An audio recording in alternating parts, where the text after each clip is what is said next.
Welcome to The Queen's Lair, a lifestyle podcast. Get inspired by our latest tips and information about small business, entrepreneurship, natural hair, travel, food, and even relationships.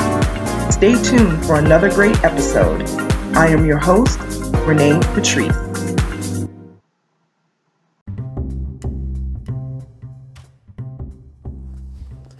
Hey everyone, thank you so much for tuning into my podcast once again. I have several podcasts that I want to put out, several things that I want to talk about, but this one actually came up today and I want to kind of touch on it. I know that a lot of people are delving into artificial intelligence. Now, artificial intelligence is not new. It's been around for a long time, but it just seems like we keep hearing about the phrase AI, AI, AI. You know, even my mom asked me, what is this AI thing? And I said, artificial intelligence. She said, well, didn't we already know about this already? And I said, well, yeah, but now it's being used in a very different way than we originally saw it coming to fruition, 10, 15, 20 years ago. So one of the things that I've seen, and that I'm going to make, my opinion commentary on it, because y'all know everybody's going to have their opinion, and that's no different for me. First of all, for people who may be new to tuning into my podcast, just to give a little background of who I am, what I do, and all of that. My name is Renee. I am a journalist. I am a brand manager. My background is in media. I went to school originally just to go to journalism school and get out of there after 2 years and, work for some big newspaper in New York or, a news station or, whatever, radio. That was my thing. That's what I was aspiring to do. But then I realized how much I didn't really love the hustle of New York all the time, even though I am a New York City kid. Yes, I have immigrant parents who came here many, many years ago to the U.S. from Jamaica. So I grew up in both of those, not just the American culture, but also my household was a very Jamaican household. You could pick up my household from America and drop it in Jamaica and you wouldn't see a difference. That's just how it is. Okay, so I grew up with, all of the West Indian, Caribbean, all of my Caribbean folks, you know what it is. My Jamaicans, my Trinis, my Haitians, whether you're from Puerto Rico, Cuba, whatever, anywhere in the Caribbean, African diaspora that has touched any of those places, how we do, okay? It is all about hard work, and I'm not saying that other cultures are not. I'm just speaking to my own heritage. It is about hard work. It is about really getting down and, putting your nose to the grinder. Anybody who especially comes from immigrant parents will know this to a T. It's like they have something within them that just makes them have that extra push more than a lot of other people. I'm not saying there are not American-born parents who don't have push. Please don't come for me. But those immigrant kids, especially if you're American-born children of immigrant parents, you know exactly what I'm talking about. And I don't care if you're from Africa, Caribbean, whatever. You know what I mean. There's something about you have to succeed. There's something about you, sometimes even not that you shouldn't fail, but you cannot fail. You get right back up and you do what you need to do and you make sure that you are working to 100% capacity at all times. And some people may think that that is, causes trauma and what have you. And you know what? I can agree to a certain extent. I actually had a recent conversation, adult conversation, with my mom. Like, listen, you weren't always right. Just because you're a parent and just because you are the adult doesn't automatically make you right. And there are some things that you've done culturally, because that's just the way that's just what you grew up in, that you have passed that down to us kids, thinking that, well, this is what I know, so I'm going to teach you what I know and what I did. Now, I would say 80% of that, maybe more, was an amazing experience because it made us work hard. It makes us want to strive to be the best in everything that we do. So we soak that piece up. But there's that 20%, that really has kind of hurt as well. And I will say this, my parents were phenomenal parents. There's nothing that they didn't support unless they felt like, our life was going to be in danger or something like that. But they always supported. I know there were many times they supported my career, me becoming a full-time entrepreneur, leaving the 9-to-5 world. If you are a child of an immigrant, that is not what you do. You get that good job and you stay in that job and you die in that job.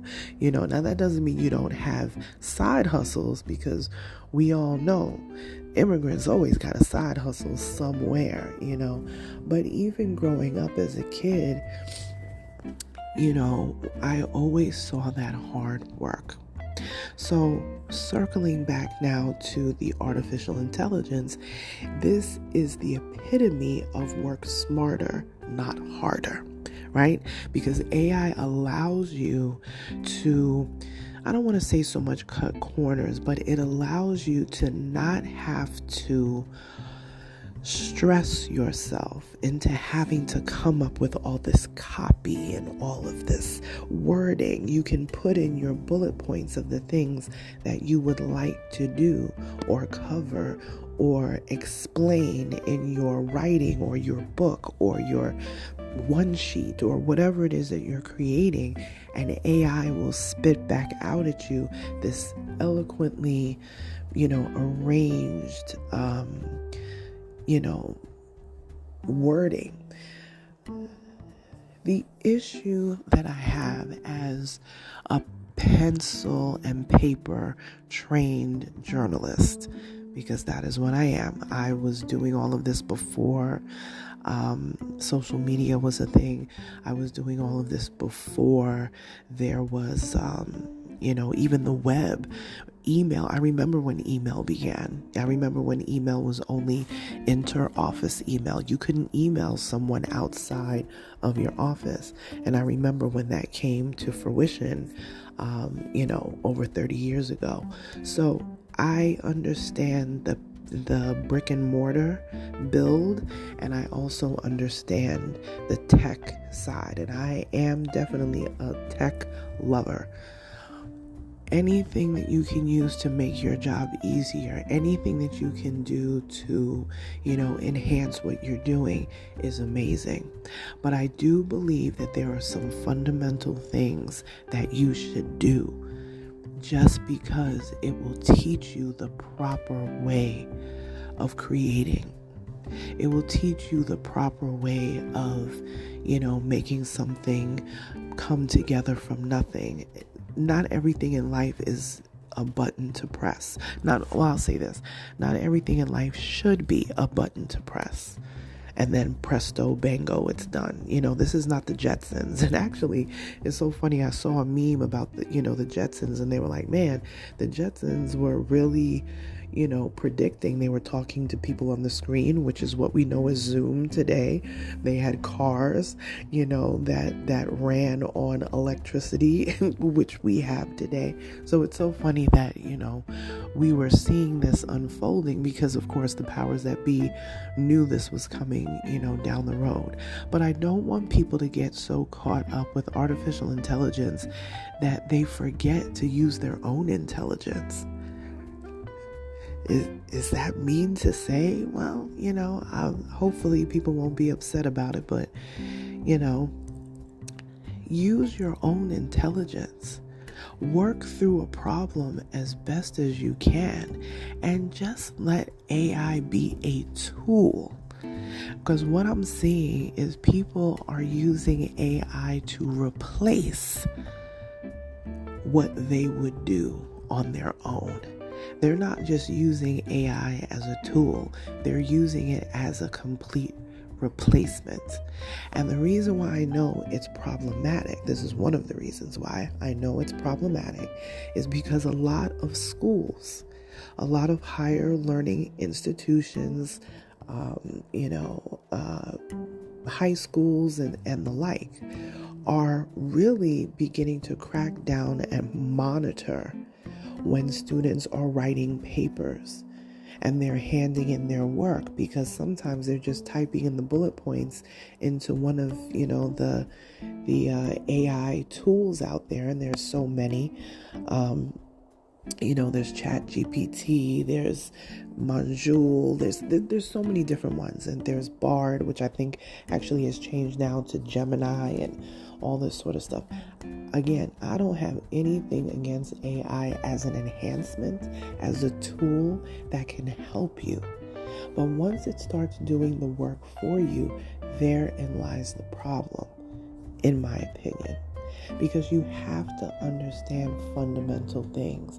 We don't want to create a lazy society. I don't want to know that my doctor got C's and D's in medical school. Nobody wants to know that. That's not something. You need to be on point. Now, can a doctor use technology to be able to do what they need to do? Absolutely. And I'm going to give you an example of this, which was quite amazing. As you guys know, I was dealing with a horrible flu, gastrointestinal virus. It was vicious, and I had to go to the hospital. When I tell you these people could not find a vein, they could not find a vein to save their life. It's the same thing for my mom. There's always been a problem to find veins, okay? I will tell you, and I'm not even joking, these people were sweating.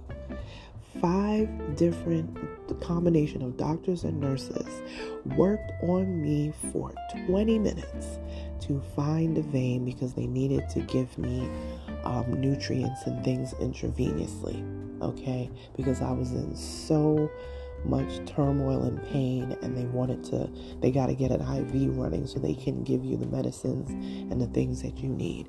When I tell you these people were sweating, they could not find a vein. It was a mess, right? And no fault of their own. This has always been the thing, and they're asking me questions. When everything was said and done, I had 7 injections in the tops of my hand, in my arm, near where your arm bends by your elbow. I mean, it was crazy.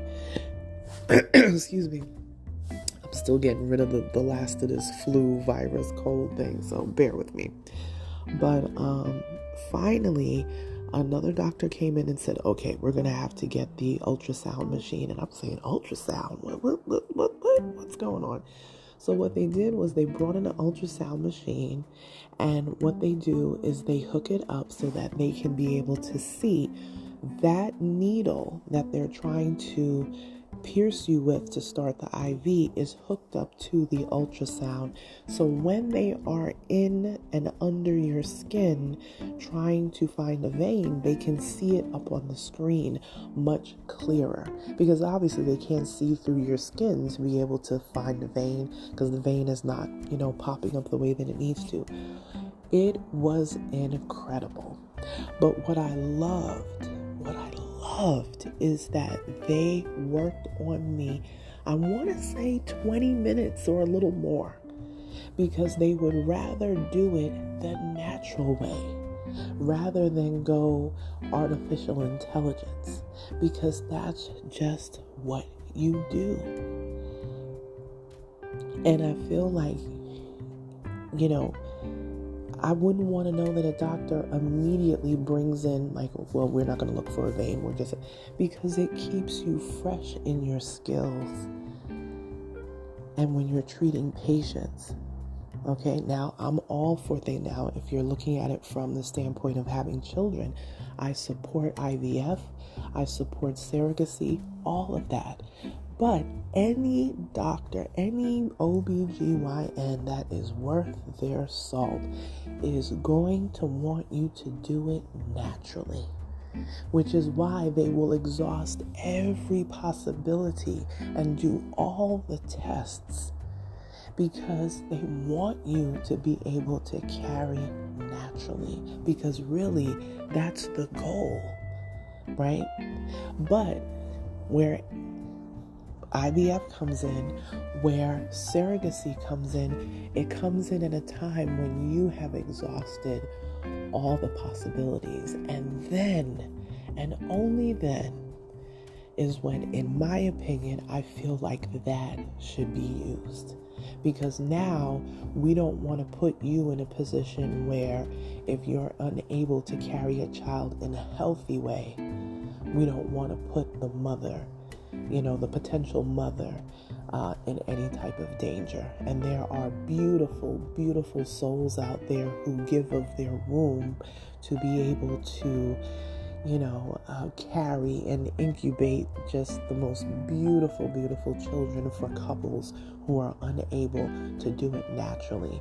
That is where this technology comes in, when it is a win and it is amazing. But any doctor that you speak to they want to be the least invasive as possible, because that's kind of like the foundation. So I feel like when we're dealing with AI, we're dealing with a situation where people are looking for a quick way out. I'm not saying it's everybody, because like I said, I'm not against it. But I feel like fundamental skills need to still stand. Fundamental skills still need to be there. Try to get your stuff together as best as you can on your own. Use that as a tool, as an addition, not as a replacement for everything that you do. Because here's what has been happening is that a lot of these students, especially when it comes to colleges, are writing these illustrious papers, and they don't even have a full understanding of what it is that they've written about, because they've allowed AI to speak for them. And it doesn't even speak in their tone. It doesn't even, the writing doesn't even match their vibe, I should say. It doesn't, I was going to say it doesn't jive with who they are as a person. So when we talk about AI, it's wonderful, embrace it, but keep it as a tool. This is just my opinion, to keep it as a tool. I think it's a great addition to, what we have already, because God has already given us all of the brain power. We don't even tap into I don't even know if it's 20% of the brain power that we could. That's why you have these folks who are geniuses out here, and it's like, man, how do y'all sleep at night? Because they're always, their mind is always going and thinking of ways to create and invent and do, and AI should just be a tool. That's just my opinion. And I'm saying this from the standpoint of I was actually a tester for Bard when it first came about. If people are familiar with Bard, that is Google's AI tool or service. And I actually think the name has now changed to Gemini. But I was one of the original beta testers for it over quite a bit of time. Behind the scenes, I couldn't talk about it back at, that point, but yes. So I understand, and it was our job to try to trip up the system as much as possible, ask questions in the most ridiculous upside down ways. And I'll tell you, I don't even think it ever spit back anything that wasn't, solid. It was definitely well put together, we ran into little hiccups here and there, but I tell you, for the most part, it was a great tool. But during the time of that testing, I can tell you, the first thing that ran across my mind is that, wow, the college students are going to eat this up. And a lot of these schools are putting, they're putting a lot of stipulations in place about using AI to the point that, the students are not going to absorb the course material the way that they need to in order to properly understand, their subject matter, to be able to graduate with common understanding, because AI is doing all the work for them. So a lot of people are getting papers, if you guys have gone to, college or, taken different courses, sometimes online, you have to upload your documents into a tool that searches for, possibilities of plagiarism and things like that. And let me tell you something, the plagiarism thing has been huge. People have been getting busted left and right, and I actually said to a client recently, I said, listen, you got to be careful how you use this thing, because, it's going to turn into, it can easily turn into you looking like a fraud, because you are not even familiar with the wording that you have put together. You're not familiar with the material.